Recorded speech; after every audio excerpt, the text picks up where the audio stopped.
আসসালামু আলাইকুম প্রিয় শিক্ষার্থীরা, আশা করি তোমরা সবাই ভালো আছো এবং বাসায় নিয়মিত পড়াশোনা করছো।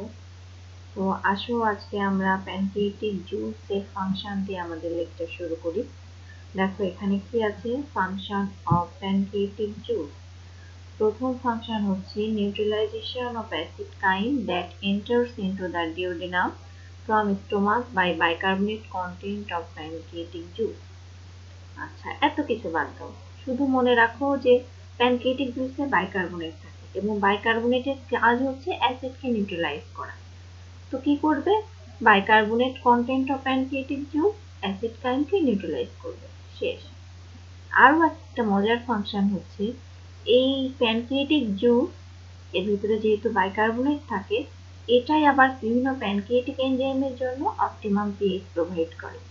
মানে হচ্ছে আমরা আগে এনজাইম পড়ার সময় পড়েছি যে প্রতিটা এনজাইমের একটা অপটিমাম পিএইচ আছে।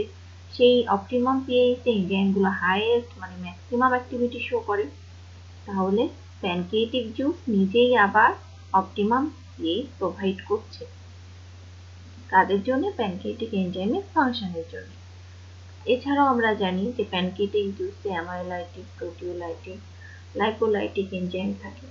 তাহলে কার্বোহাইড্রেট, প্রোটিন এবং ফ্যাট ডাইজেশনেও হেল্প করছে। এছাড়া নিউক্লিক অ্যাসিড, কোলেস্ট্রল, এস্টার এগুলো তো আছে। সহজ কথায় তিনটা জিনিস মনে রাখবে যে অ্যাসিড কাইন্ড neutralisation by bicarbonate content provide optimum pH for activity of pancreatic enzyme and then digestion of carbohydrate, protein, fat, nucleic acid, cholesterol. শেষ প্যানক্রিয়েটিক জুসের ফাংশন করা। এখানে খুবই ইম্পর্টেন্ট, এটা ভাইবার জন্য বেশি ইম্পর্টেন্ট, রিটেনেও আসে। দেখো বাইল অ্যাসিড, আমাদেরকে বাইল পড়তে হবে কারণ আমরা ডাইজেস্টিভ জুসের মধ্যে বাইল পড়েছি এবং মজার জিনিস হচ্ছে বাইলে কোনো ডাইজেস্টিভ এনজাইম নাই, তারপরেও ডাইজেস্টিভ জুস। দেখো বাইল অ্যাসিড দুই ধরনের, একটা হচ্ছে প্রাইমারি বাইল অ্যাসিড এবং সেকেন্ডারি বাইল অ্যাসিড। প্রাইমারি কেন বলছি, কারণ প্রাইমারি হচ্ছে ওই প্রথম। কেন প্রথম? কারণ প্রাইমারি বাইল অ্যাসিডই লিভারে কোলেস্ট্রল থেকে সিনথেসাইজড হয়। এক্সাম্পলটা মনে রাখতে হবে, খোলিক অ্যাসিড এবং ফেনোডিঅক্সিখোলিক অ্যাসিড। দেখো সেকেন্ডারি বাইল অ্যাসিড, সেকেন্ডারি কেন? নিশ্চয়ই এটা প্রাইমারি থেকে তৈরি হয়। তো প্রাইমারি অ্যাসিড থেকে কোথায় তৈরি হয় এটা মনে রাখতে হবে যে ইন্টেস্টাইনে ব্যাকটেরিয়াল ডিগ্রেডেশনের ফলে তৈরি হয় সেকেন্ডারি বাইল অ্যাসিড। প্রাইমারি বাইল অ্যাসিড যখন ইন্টেস্টাইনে ব্যাকটেরিয়া দিয়ে ডিগ্রেডেশন হয়, তারপরেই সেখান থেকে সেকেন্ডারি বাইল অ্যাসিড উৎপন্ন হয়। এক্সাম্পল হচ্ছে মানে নাম, ডিঅক্সিখোলিক অ্যাসিড এবং লিথোখোলিক অ্যাসিড। এরপরে আসো বাইল সল্ট, এটাও আরেকটা ইম্পর্টেন্ট জিনিস এবং মজার ব্যাপার হচ্ছে বাইল সল্ট কিভাবে তৈরি হয় সেটা। বাইল সল্ট কিন্তু এটাও বাইল অ্যাসিড থেকে হয়, কিন্তু বাইল অ্যাসিড যখন গ্লাইসিন অথবা ফ্লোরিনের সাথে কনজুগেটেড হয় তখন সোডিয়াম পটাশিয়াম সল্ট তৈরি করে। তাহলে ছোট্ট করে আমরা বলতে পারি these are sodium potassium salt of bile acid conjugated with glycine or fluorine. এইটুকু বোঝা গিয়েছে, আশা করি তোমরা বুঝতে পেরেছো। আর যদি বুঝতে না পারো অবশ্যই আমাকে তোমরা জানাবে। নেক্সট স্লাইডে চলে যাই। Type of bile salt. Bile salt যেহেতু পড়েছি যে কোলিন এবং গ্লাইসিনের সাথে মিলে তৈরি হয়, তো দেখো এখানে নামের সাথে মিল আছে। Sodium fluorocholate, potassium fluorocholate, sodium glycocholate, potassium glycocholate. ক্লোরিনের সাথে মিলে ক্লোরোখোলেট, গ্লাইসিনের সাথে মিলে গ্লাইকোখোলেট। আচ্ছা, এরপরে আমাদের পড়তে হবে পাথওয়ে অফ বাইল সিক্রেশন। আমরা জানি বাইল লিভার থেকে সিক্রেট হয়। অ্যানাটমিতে তোমাদের এটা ডিটেলস পড়ানো হবে, তো আমি একটু ছোট করে বলে রাখছি এবং এটা ভাইভাতেও জিজ্ঞেস করা হয়।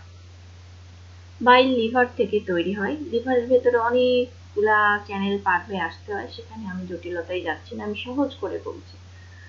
লিভার থেকে বাইল সিক্রেট হয়। কিভাবে হয়? রাইট এবং লেফট হেপাটিক ডাক্ট থাকে। রাইট এবং লেফট হেপাটিক ডাক্ট দিয়ে বাইল সিক্রেট হয়ে right and left hepatic duct আবার একসাথে কমন হেপাটিক ডাক্টে ট্রেন করে। Then common hepatic duct gall bladder থেকে সিস্টিক ডাক্ট আসে। তো সিস্টিক ডাক্টের সাথে মিলে তৈরি করে কমন বাইল ডাক্ট, যেটাকে বলা হয় সিবিডি। দেখো এখানে একটা সুন্দর ছবি দেখা যাচ্ছে। এই ছবিতে কি দেখছি আমরা, দেখো এই যে লিভারের দুইটা lobe, right and left hepatic duct, এখান থেকে যে বাইল আসলো, এখানে কমন হেপাটিক ডাক্ট, আর এটা হচ্ছে গল ব্লাডার বা যেটাকে আমরা বলি পিত্তথলি। গল ব্লাডার থেকে সিস্টিক ডাক্ট, এইটা সিস্টিক ডাক্ট, আর এই কমন হেপাটিক ডাক্ট মিলে হচ্ছে কমন বাইল ডাক্ট। এই কমন বাইল ডাক্ট, এখানে আরেকটা থাকে যে প্যানক্রিয়াটিক ডাক্টও এসে এটা স্ফিংটার অফ ওডি, এই স্ফিংটারের নাম। এই স্ফিংটার অফ ওডির মাধ্যমে এখানে বলা হয় এই জায়গাটার নাম বলা হয় অ্যাম্পুলা অফ ভেটার। তখন এটা দেখো এখানে ডিওডেনামের ছবি দেখতে পাচ্ছি আমরা।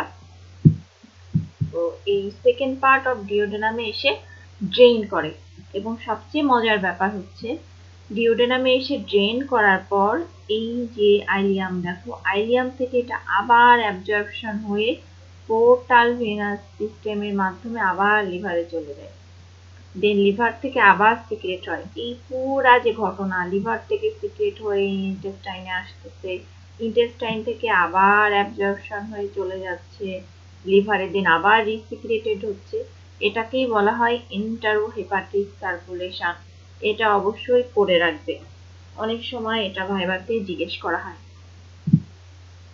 এরপরে যতটুকু বলেছিলাম, এরপরে কমন হেপাটিক ডাক্ট, এটা আবার মেইন প্যানক্রিয়াটিক ডাক্টের সাথে জয়েন করে হেপাটোপ্যানক্রিয়াটিক অ্যাম্পুলা তৈরি করে, যার নাম হচ্ছে অ্যাম্পুলা অফ ভেটার। ভাইভাতে অ্যাম্পুলা অফ ভেটার নামটা মুখ দিয়ে অবশ্যই বের করতে পারতে হবে, যেটা সেকেন্ড পার্ট অফ ডিওডেনামে এমটি হয়। দেখো আমি বোঝার জন্য আরো একবার বলছি, লিভার থেকে বাইল রাইট এবং লেফট হেপাটিক ডাক্ট দিয়ে কোথায় আসে, এটা হচ্ছে কমন হেপাটিক ডাক্টে আসে। এরপর এখানে আছে গল ব্লাডার থেকে সিস্টিক ডাক্ট আসে, সিস্টিক ডাক্ট আর কমন হেপাটিক ডাক্ট মিলে হচ্ছে কমন বাইল ডাক্ট। এখানে একটা প্যানক্রিয়াটিক ডাক্ট আছে, যেটা এই ছবিতে দেখানো হয় নাই। তো প্যানক্রিয়াটিক ডাক্টের সাথে মিলে তৈরি করে অ্যাম্পুলা অফ ভেটার। এখানে একটি স্ফিংটার থাকে, স্ফিংটারের নাম হচ্ছে স্ফিংটার অফ ওডি। এটা কোথায় ড্রেন করে ডিওডেনামের সেকেন্ড পার্টে। শব্দগুলো অবশ্যই মনে রাখবে, ampulla of Vater, sphincter of Oddi, second part of duodenum. বাইলের এই যে পাথওয়েটা অনেক এক্সামিনারের খুবই পছন্দের জিনিস, এবং অ্যানাটমিতে তোমাদের তো এটা মাস্ট টু নো। এরপরে দেখো ডিওডেনাম থেকে জেজুনাম, আইলিয়াম। তো আমরা আইলিয়াম দেখাচ্ছি কারণ আইলিয়াম থেকে অ্যাবজর্পশনটা বেশি হয়। আইলিয়াম থেকে অ্যাবজর্পশন হয়ে পোর্টাল ভেইন হয়ে লিভারে চলে যায়, লিভার থেকে আবার রিসিক্রেটেড হয়। তো বাইলের পাথওয়ে বললে আমাদের এই ডিওডেনামে রিলিজ হওয়া পর্যন্ত বললেই হবে, কিন্তু এন্টারোহেপাটিক সার্কুলেশন বললে তখন ডিওডেনাম থেকে জেজুনাম, আইলিয়াম, তারপর পোর্টাল ভেইন হয়ে লিভারে এত দূর আসতে হবে, আবার লিভার থেকে রিসিক্রেটেড হবে, এটাকেই বলা হয় এন্টারোহেপাটিক সার্কুলেশন।